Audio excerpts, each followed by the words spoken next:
animals was through my silent brother, because once they realized there was something, quote, wrong with him, he would be sat in the kitchen alone in his high chair, and no one was allowed to talk to him. And they said to me, don't bother him, don't go near him. And I'm like, what? What do you mean don't bother him? He's sitting there like... So when no one was around, I go up and start to... Today...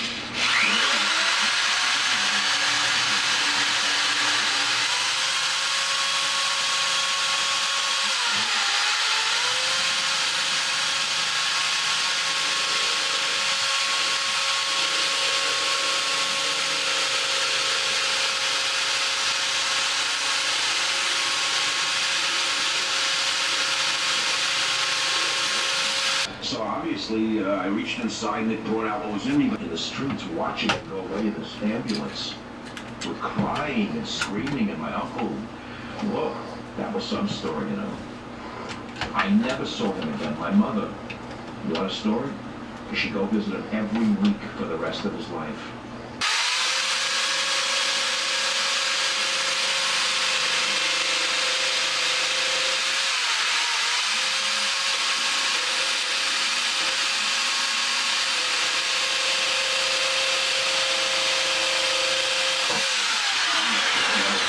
Stand on my head.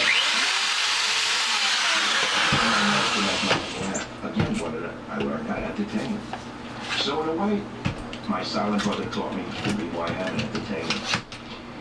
But that's basically it. I mean, that's why I can talk to animals, like this guy, who I think is a reincarnated somebody. I mean, I believe in these things.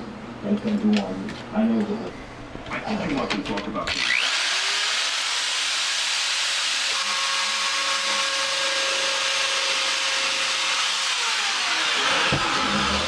I know, but it's too, you can include it, I don't care. Someone's got to get it. It's documented, that's the key point. Yeah, it's documented. The thing, first I want to ask you about your production.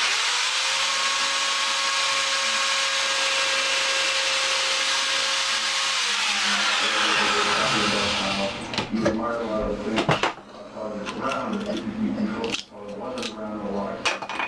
Well, he was working 7 days a week. He was the principal breadwinner. Mom was a homemaker, and she did a great job at that.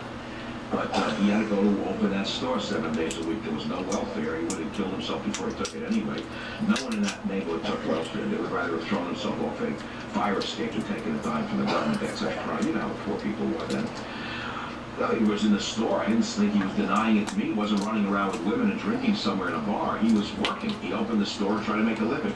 Or he'd go out trying to buy the merchandise in the mornings that he would sell in his store. So I knew he was working. I never saw it as a man in it. But he was old school, rough customer, gruff, tough life, immigrant. Came here when he was 13 from Russia. My grandfather was the immigrant who died at 49. He brought the family over. You know, it's an immigrant story, one by one, grandmother and the kids. In his little tailor shop, I have a picture of him. We called him. Janet actually calls my grandfather, who we never met. I never met him. The astronaut of the family. Just think about what that was. I mean, it's like, look at this immigrant experience today. People say you're anti-immigrant.